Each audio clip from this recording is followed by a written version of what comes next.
అది తెలంగాణ ఇచ్చిన పార్టీగా మాకు ఆంధ్రాలో ఒక వార్డు మెంబర్ లేడు. అయినా సోనియా గాంధీ ప్రజల కోరిక, పిల్లల ఆత్మ బలిదానాలు ఇవన్నీ చూసి సకల జనుల సమ్మె చూసి తెలంగాణ వచ్చింది. మధ్యలో 10 ఏళ్ళ అధికారం లేదు. ఆయన 7 లక్షల కోట్లకు వచ్చి దళితులు ముఖ్యమంత్రి చేసి అయిండు. మేము బాధపడలే, మా పని మేము చేసుకున్నాం. 6 ఎమ్మెల్యేలు ఉన్నారు, 19 మంది 13 మంది అమ్ముడు పోయినారు. 6 ఉంటే కూడా మా భట్టి విక్రమార్క గారు, శ్రీధర్ బాబు గారు, రాజగోపాల్ రెడ్డి గారు, సీతక్క గారు, పోడెం వీరే గారు 6 ప్రతిరోజు అసెంబ్లీలో మైక్ ఇచ్చినా ఇవ్వకుండా కొట్లాడిను. నేను ఇక్కడ కూడా, ఇది మీకు సంబంధం లేని విషయం, కానీ నేను ఇక్కడ కూడా ప్రతిపక్ష నాయకునికి ఏం చెప్తున్నా అంటే, ప్రతిపక్ష హోదా ముఖ్యం కాదు. మాకు ప్రతిపక్ష హోదా తీసేసి 6 నుండి 7 ఉన్న ఎంఐఎంని మొదటి వరుసలో కూర్పించాను, మా బట్టిని పక్కదారిలో కూర్చోబెట్టాను.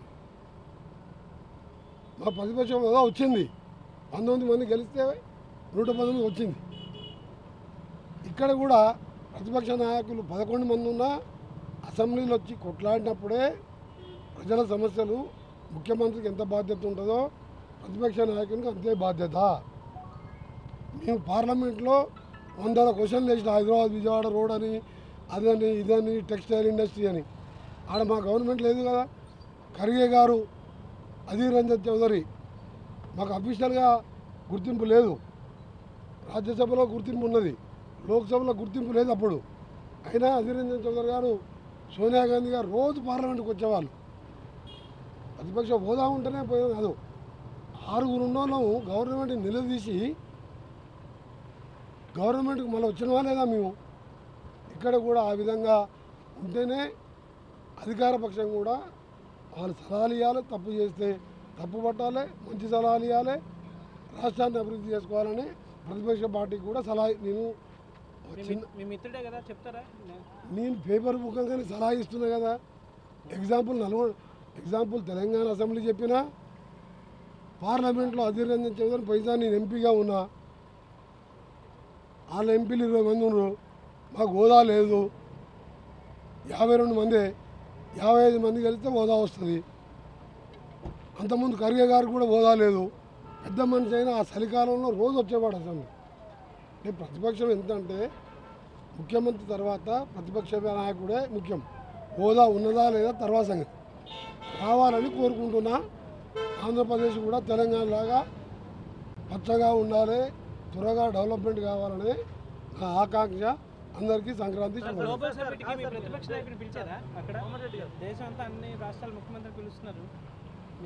అసెంబ్లీ లేని ప్రతిపక్ష నాయకునికి యాడియాల కార్డు, ఎవరికి ఇవ్వాలి కార్డు ఎవరికి ఇవ్వాలి. ఇవాళ వాళ్ళ ఐటీ గురించి ఏం చేసాను. కేసీఆర్ గారు, నేను ఒకసారి 2014 ఆయన మొదటిసారి ముఖ్యమంత్రి ఎమ్మెల్యే ఉన్నారు, డిప్యూటీ ఫ్లోర్ లీడర్, అసెంబ్లీలో డిప్యూటీ ఫ్లోర్ లీడర్. మళ్ళీ 6వసారి పార్లమెంట్ సభ్యునిగా 1000 సార్లు అపాయింట్మెంట్ అడితే అపాయింట్మెంట్ ఇయ్యనోడు ఇక సమ్మిట్కి వస్తాడు. అసెంబ్లీకి ఏం వస్తలేనంటే సమ్మిట్కి ఎట్లా వస్తారు మీరు? సరే ఆయన ఫ్లోర్ లీడర్ అనుకుందాం. డిప్యూటీ ఫ్లోర్ లీడర్ 3 ఉంటారు. హరీష్ రావా, కేటీఆరా, ఇంకా వాళ్ళ పార్టీలో ఎవరున్నారు లీడర్లు. కార్యవర్గం వేసుకోవచ్చు కదా. ఇస్తే డిప్యూటీ ఫ్లోర్ లీడర్ని పిలుస్తాం. మరి ఫ్లోర్ లీడర్గా బావబామర్తల పంచాయతీ ఎవరో తెలుసుకొని ఎవరో తీసుకొని ఆయన పిలుస్తాము. మాకు ఆడ కార్యవర్గం ఉంటుంది. సిఎల్పి సెక్రటరీ, సిఎల్పి డిప్యూటీ లీడర్లు 3, ఎగ్జిక్యూటివ్ మెంబర్లు, కోశాధికారి, సిఎల్పి లీడర్. ఆ కార్యవర్గం కూడా 2 నెలలే వేసుకోలే వాళ్ళు ఆశ చూసుకుంటే పార్టీ ఉండదు, ఇంకా మనకు భవిష్యత్తు లేదు, మన దుకాణం బంద్ అయిందని పార్లమెంట్తో ఆశపడే ఉన్నప్పుడు 4 ఓట్లు అటు వేస్తేనే బీజేపీకి 8 సీట్లు వచ్చినాయి. ఇక అందుకని బీఆర్ఎస్ గురించి నన్ను కాదు, తెలంగాణ మినిస్టర్ ఎవరు వచ్చినా అడగొద్దు. మీరు ఇంత డీటెయిల్గా చెప్పిన నేను ఇక పద్ధతి ఏం లేదు. కాంగ్రెస్ ఇప్పుడు నువ్వు నా గొంతు ఎందుకు పోయింది? ఏ ఊర్లో 5 ఊరు వేస్తున్నావు, 5 ఊరు కాంగ్రెసే. రాను వేసుకోవాలంటే ఇంటలేరు. నేను గెలిచి వస్తా, నేను గెలిచి. టీఆర్ఎస్ అంటే ఎక్కడ టీఆర్ఎస్? దాని బీఆర్ఎస్కి బీజేపీ క్యాండిడేట్ లేరు అంటారు. నేనే కాంగ్రెస్లో మాకే పోటీ. నేను 20 మంది ఎమ్మెల్యే గెలిపిస్తానా, రేవంత్ రెడ్డి గారు 50 మంది గెలిపిస్తారా, నేను మళ్ళా ముఖ్యమంత్రి మళ్ళీ 15 ఏళ్ళు 20 ఏళ్ళు ఉండేది ఖాయం. ఎందుకంటే తెలంగాణ ఇచ్చిన పార్టీగా మేము ఇవాళ చేసే బస్సు ఉచిత బస్సు కానీ 200 యూనిట్లు వాడుకుంటే 1000 రూపాయలు కరెంటు బిల్లు వచ్చేది. ఒక్క బిల్లు కడతలేరు. నెలకు 1000 కోట్ల రూపాయలు మాకు. ఈ సంక్షేమ పేదోళ్ళ కోసం ముందు చూస్తున్నాం. ఇవాళ ఐటీ కంపెనీల కోసం ముందు చూస్తున్నాం. ఐటీ కంపెనీ ఇండస్ట్రీస్, పిల్లల ఉద్యోగాలు, ప్రైవేట్ ఉద్యోగాలు ఇన్ని చేసిన పార్టీని, తెలంగాణ ఇచ్చిన పార్టీని ఓడగొడతారా?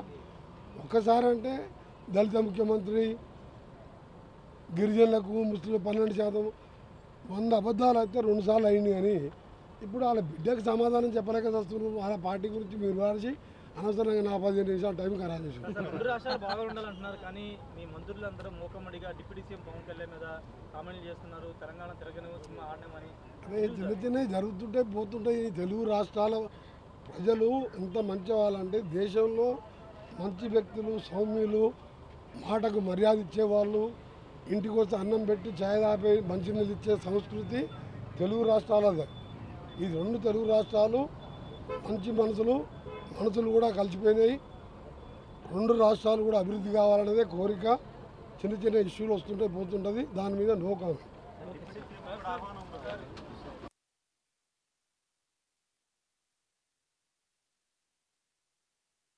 జరిగింది. ఇది ప్రతిష్టాత్మక ఏ రాష్ట్రం కూడా చేయని విధంగా ఏర్పాటు చేస్తున్నాం. మీరు కూడా అక్కడికి వెళ్ళి లైవ్ వచ్చిన మీ టచ్ ఇక్కడ న్యూస్ ఇవ్వకుండా నా న్యూస్ కూడా ఆంధ్ర ప్రజలకు చూపించాలని నా రిక్వెస్ట్. అది చెప్తే ఏముంటుంది? ఆయన నేను ఎమ్మెల్యేగా, ఆయన ముఖ్యమంత్రిగా దగ్గర నుండి చూసిన. గంటన్నర టైం ఇచ్చిండు. ఆయన మినిట్ టు మినిట్ ప్రోగ్రామ్ ఉంటుంది. ఆయన టైం మెయింటైన్ చేసే మనిషి. నాకు నేను అప్పుడు అసెంబ్లీలో మళ్ళా ఆయన ఆపోజిషన్ లీడర్ ఉన్నప్పుడు ఐటీ మినిస్టర్గా ఉన్నా, రూలింగ్ పార్టీ ఎమ్మెల్యేగా ఉన్నా, నువ్వు ఏ విధంగా పనిచేస్తావు, ఆయన కూడా నువ్వు కూడా మంచి హార్డ్ వర్కర్ కాబట్టి 6 సార్లు గెలిచినావు అని చెప్పి అభినందించాడు. అది చాలా సంతోషం. ఆయన ఆశీర్వాదించినందుకు థ్యాంక్ యూ వెరీ మచ్.